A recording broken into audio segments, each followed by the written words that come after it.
Good morning, students. You all welcome in Asian College of Science and Commerce. And today we are going to see the subject of business demography from FY and going to see the point of socio-economic factors of. Uh, we are going to see the factors affecting on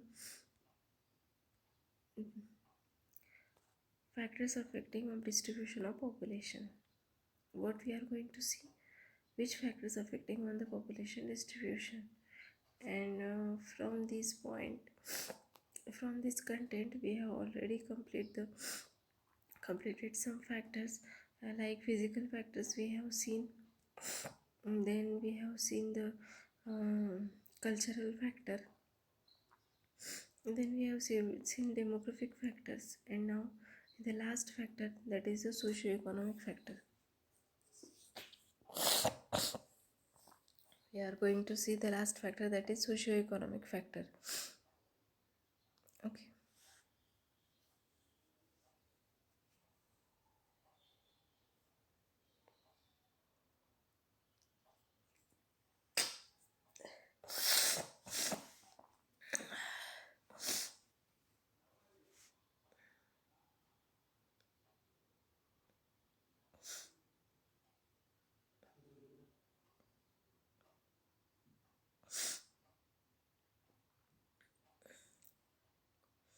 Geographicers are not un, uh, unambiguous in their options that the distribution of population is determined mainly by the physical factors. Some are of the view that social and economic factors are more important than the physical factors, and that the society becomes more complex. These physical factors become less important in determining the population distribution. The social and economic factors affecting the population distributions are त्याच्यामध्ये काही points येतात, जसं की types of economic activity. कुठले कुठले types असतात economic ॲक्टिव्हिटीचे? तर economic ॲक्टिव्हिटीमध्ये वेगवेगळे टाईप्स येतात, जसं की in the rural area most people make direct use of surrounding the land to support themselves through the agricultures. Rural एरियामध्ये ॲग्रिकल्चर्स किंवा लँडिंग हे काय असतं, त्यांचं इकॉनॉमिकल ॲक्टिव्हिटी असते, किंवा त्याच्यातून ते काम करतात आणि पैसा मिळवतात. Hunting and mining, if the land can not support it's the population, the surplus move out. On the other hand, in the urban areas, people do not depend on the land for the sustenance and therefore can live in one area through they depend on the product from other area. The concentrations of population in urban area is result of diverse economic activity which can be carried out this area. When the great variety of economic activity is constructed in the single area, the result is high population density. This economic activity include wholesales and retail, trade, manufacturing, finance and business, and even government and medical services as well as communication become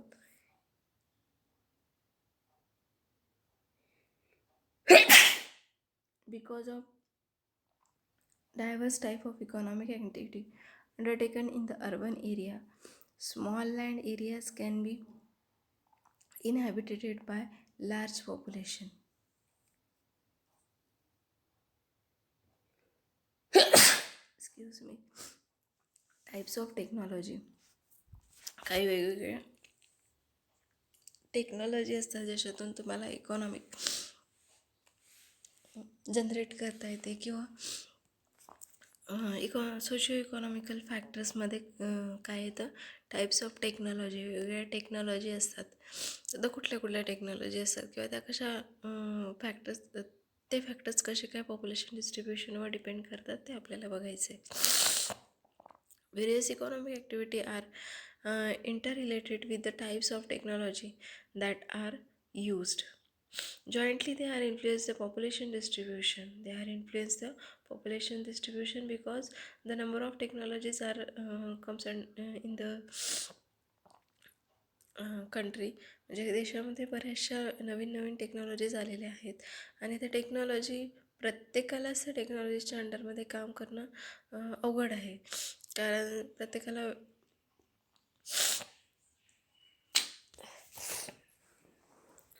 सगळ्यांनाच technology समजतात असं नाही. आता suppose for example आहे Excel. काही विद्यार्थी आजही तुमच्या फ्रेंडपैकी तुम्ही जे जे कोणी आज माझा व्हिडिओ बघतोय,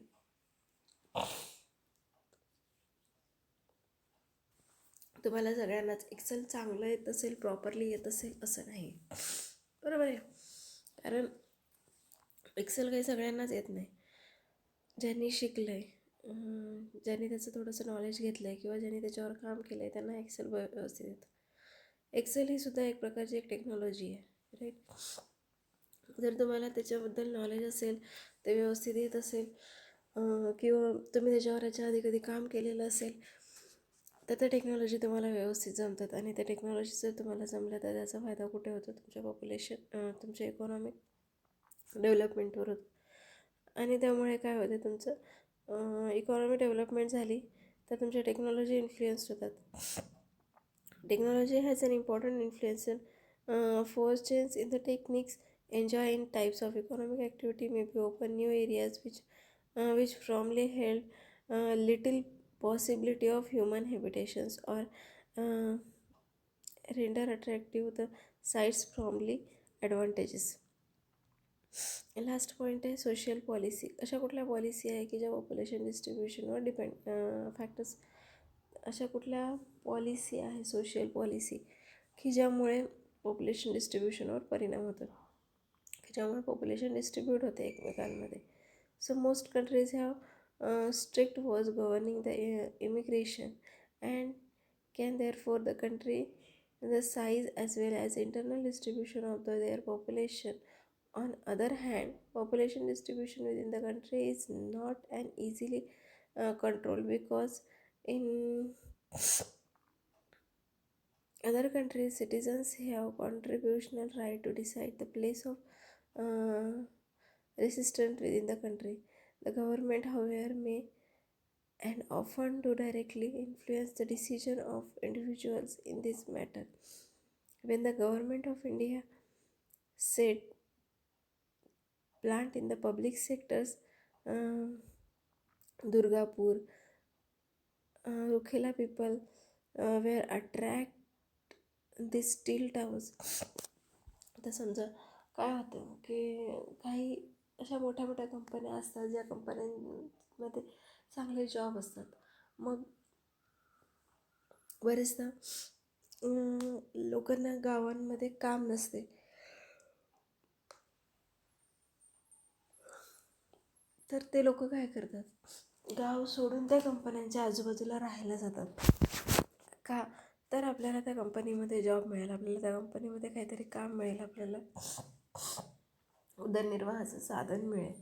त्या शोधामध्ये ते लोक गाव सोडून शहरामध्ये जातात आणि आजूबाजूच्या कंपन्यांमध्ये आजूबाजूच्या शहरातल्या कंपन्यांमध्ये ते काम शोधत असतात. आणि ज्या ठिकाणी त्यांना काम मिळेल त्याच्याच आजूबाजूला ते त्यांचं घरसुद्धा शोधतात. तिथेच घर घेऊन ते राहतात. म्हणजेच काय, मायग्रेशन. म्हणजेच काय झालं, गावातली पॉप्युलेशन काय झाली, ही शहरात डिस्ट्रीब्यूट झाली, right. That is the example of population distribution.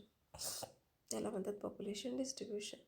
तर मग सोशल फॅक्टर्स कुठले कुठले आहे की अशा काही ज्या कंपन्या असतात त्या कंपन्यांच्या शोधामध्ये, त्या कंपन्यांच्या इथं आपल्याला काम मिळेल या दृष्टिकोन डोळ्यात ठेवून ते लोक काम शोधत असतात. ओके. आता तुम्हाला माहिती आहे बरेचसे लोक मुंबईमध्ये कशासाठी आलेले आहेत, कामाच्या शोधामध्ये आलेले आहेत. मुंबईमध्ये सगळ्या आजूबाजूच्या शहरातले लोक आहेत, आजूबाजूच्या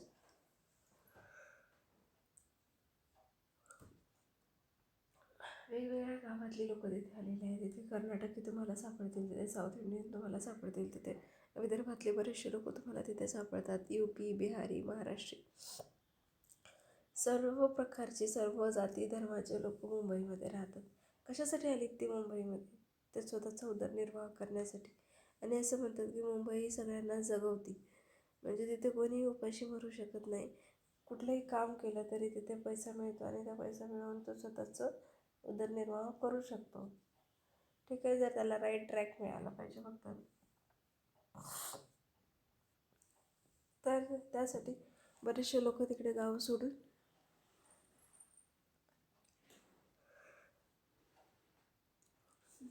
शहरांमध्ये येतात आणि शहरामध्ये येऊन काम करतात. That is the social policy. Okay, so here we have complete our distribution of population. Here we have complete our the factors affecting the distribution of population. Okay, now we are going to see the point 2.2 population density. आता population distribution तुम्हाला समजलं होतं काय असतं population distribution. आता समजून घ्या काय आहे population density. The population density of an area can be one of the most important determining factors for the business and making the planning. हे काय एक महत्त्वाचं फॅक्टर्स आहे की ज्याच्यामुळे काय करता तुम्ही तुमच्या बिझनेसचं मार्केटिंग व्यवस्थित करू शकता, तर तुमच्या बिझनेसचं प्लॅनिंग व्यवस्थित करू शकता. It is not enough to know how many consumers leave in the specific states or city. Okay, it is not enough to know. हे इनफ नाही आहे की तुम्ही तुमच्या कन्झ्युमरला कसं जगवता किंवा कसं त्या लोकांना इथपर्यंत आणता. As a manager he has know how many peoples live in the popular radius. किती लोक आपल्या शहरामध्ये राहतात, किती लोक शहरामध्ये राहतात, किती लोक खेड्यामध्ये राहतात, आपल्या स्टेटमध्ये किती लोक राहतात. This will be allow him the choose the location for the business that is assemble to largest amount of people. Thus the population density or density of population is the calculation of population. Each unit area or unit value, it is specifically applicable to the human beings and is an important expression used in geography. Okay, so population density म्हणजे काय की संपूर्ण विचार करणे. जसं आता की आपण एखादा बिझनेस करायचा विचार करतो, मग तो बिझनेस करताना आपण काय काय प्लॅनिंग करतो किंवा काय विचार करतो की कुठल्या एरियामध्ये आपला हा बिझनेस चांगला चालू शकतो. इथे जर सपोज आपल्याला किराणा मालाचं दुकान काढायचं आहे, राईट, तर किराणा मालाचं दुकान जेव्हा आपण चालू करणार त्यावेळेला आपण काय विचार करणार की त्या आजूबाजूला किराणा मालाची दुकानं किती आहे. ऑलरेडी तिथे एक किराणा मालाची दुकानं किती आहेत. मग तिथे जर ऑलरेडी किराणा मालाची 2 दुकानं आहेत आणि जवळपास 100 घरांची कॉलनी आहे.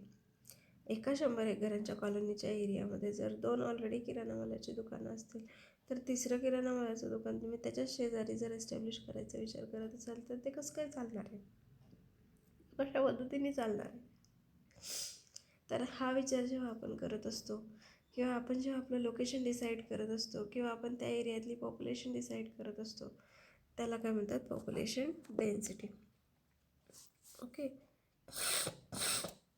Population density is the measurement of number of people in the area. किती पीपल राहतात एका एरियामध्ये त्याचं कॅल्क्युलेशन करणे, फाइंड आउट करणे, मेजरमेंट करणे, that is the population density.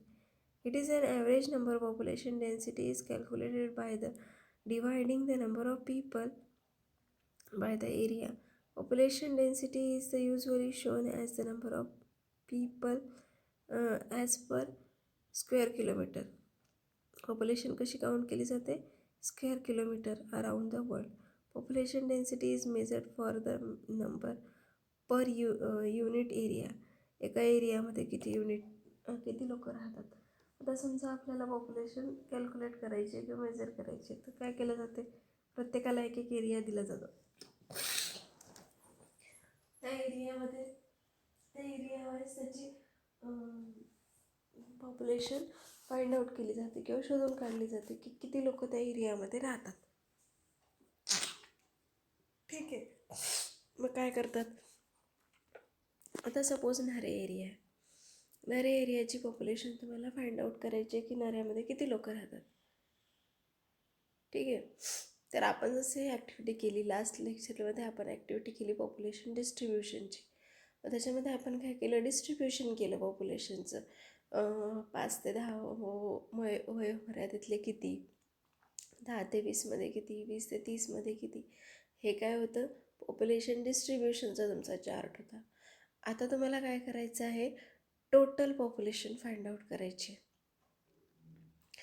की तुमच्या एरियामध्ये टोटल किती पॉप्युलेशन आहे. ओके. आता तुम्ही घेताना काय घेतलं होतं, तुमच्या आजूबाजूच्या एक 4-5 घरांचा डेटा घेतला. ठीक आहे. तुमच्या आजूबाजूची एक 4-5 घरं होती, ते 4-5 घरांचा तुम्ही डेटा घेतला आणि तो डेटा तुम्ही काय केला, फाइंड आउट केला. त्याच्यावरून तुमच्या लक्षात आलं की तुमच्या एरियामध्ये किती 60 ते 70 म्हणजे तुमच्या एरियामध्ये किती यंगर्स आहेत, किती एल्डर्स आहेत, किती ओल्ड एज पीपल्स आहेत, हे तुमच्या लक्षात आलं. प्रत्येकाने चार्ट केले, व्यवस्थित केले, परंतु कोणीही असं ॲनालिसिस दिलं नाही की माझ्या एरियामध्ये इतके पीपल्स 5 ते 6 5 ते 10 एजमधले आहे, 10 ते 15मध्ये माझ्या एरियामध्ये इतके लोक राहतात, असं ॲनालिसिस मला हवं होतं. त्या ॲनालिसिस ते याच्यामध्ये कोणीच दिलेलं नाही. पण ठीक आहे, असू द्या, काही प्रॉब्लेम नाही. पहिला प्रयत्न होता, सगळ्यांनी छान केला होता. सगळ्यांचे ॲक्टिव्हिटी रिपोर्ट खूप सुंदर झालेले आहेत, सबमिट पण झालेले आहेत ते रिपोर्ट. पण ज्या वेळेला तुम्ही मला रिपोर्ट सबमिट करता त्यावेळेला मला प्लीज फोटो पाठवू नका. त्या फोटोला PDF मध्ये बनवून पाठवा आणि त्या PDF ला तुमचं नाव द्या, कारण मला त्या PDF सेव्ह करून ठेवायचे आहे आणि त्या PDF तुमच्यानंतर विद्यापीठाला पाठवायचे आहे, कारण त्यावर तुम्हाला मार्क्स असतात. सो मला ते व्यवस्थितपणे पाठवा. ठीक आहे.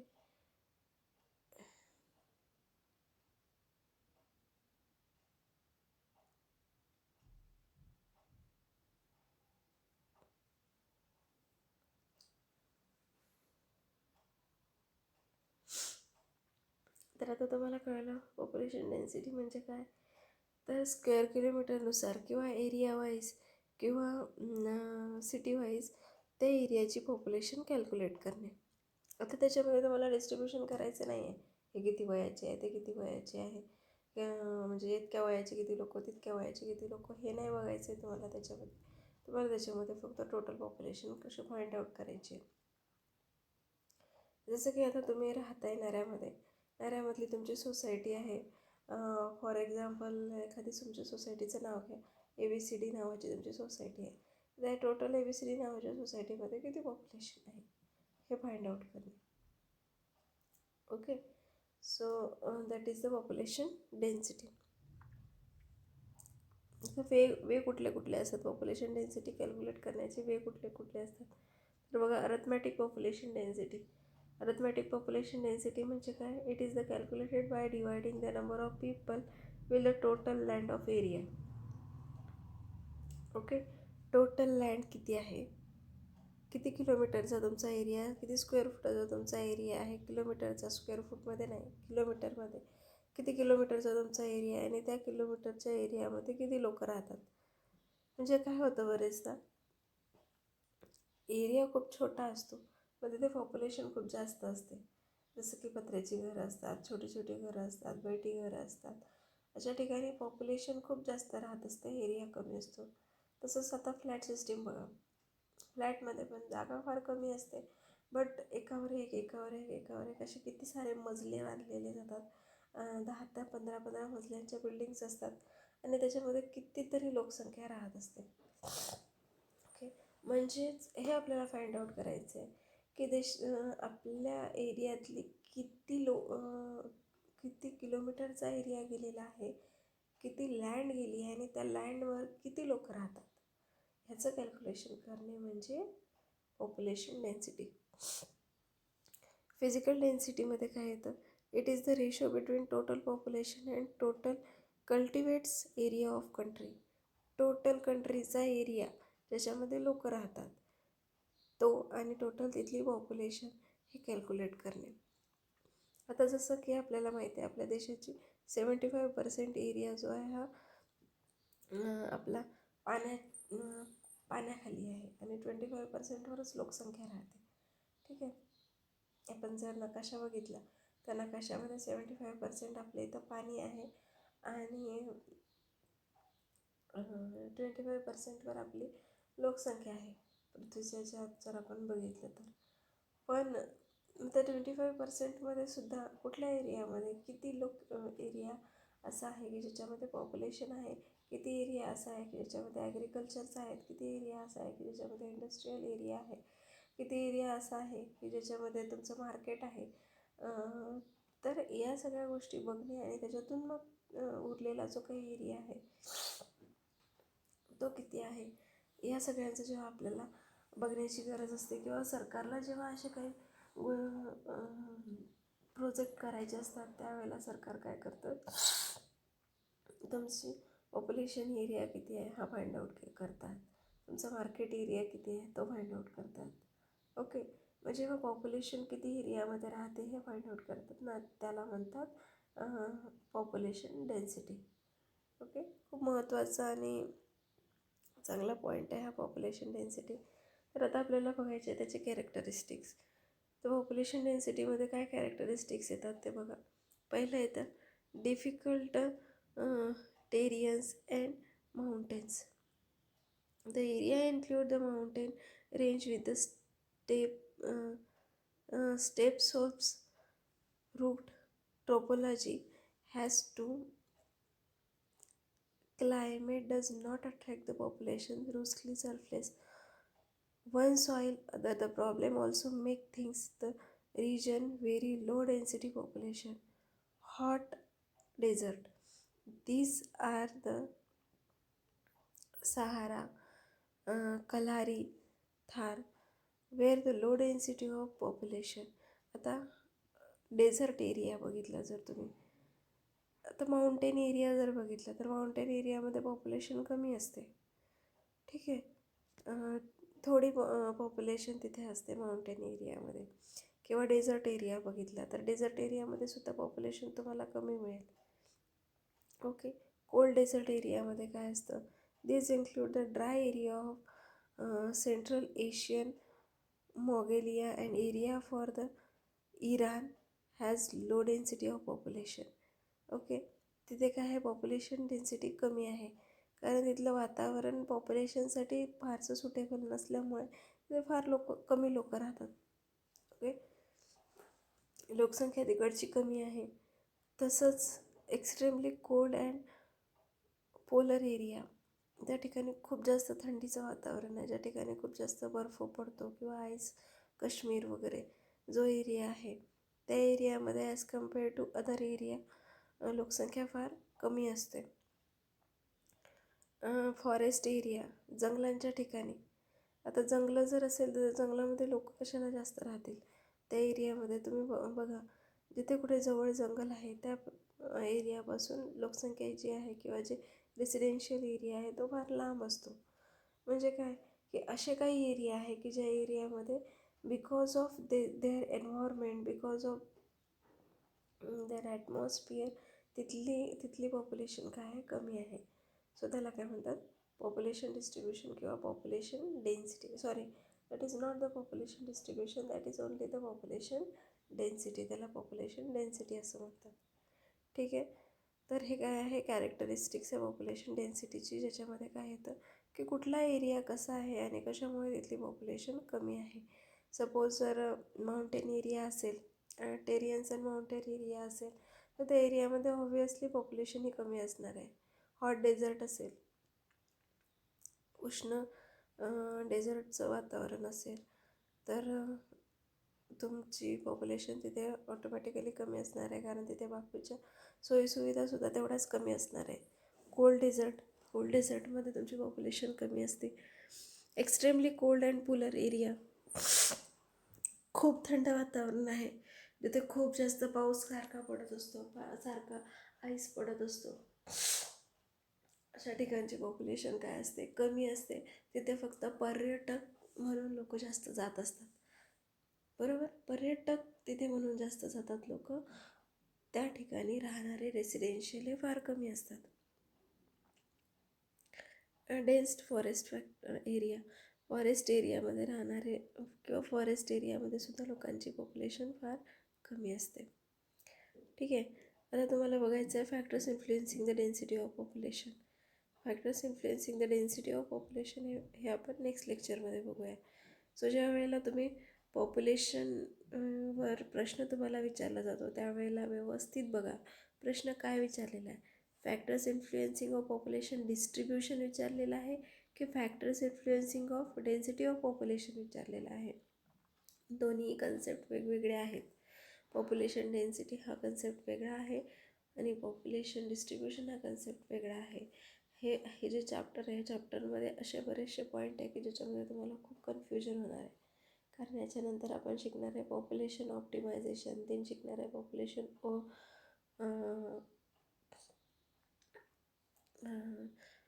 पॉप्युलेशन ऑप्टिमायझेशन, नंतर आहे आपलं population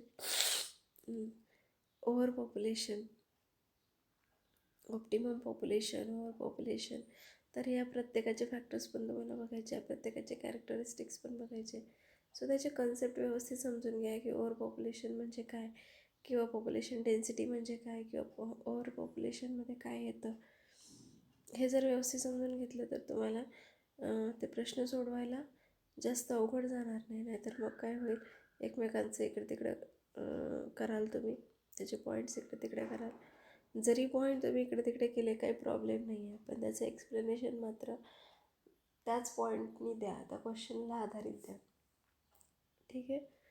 so thank you and bye bye.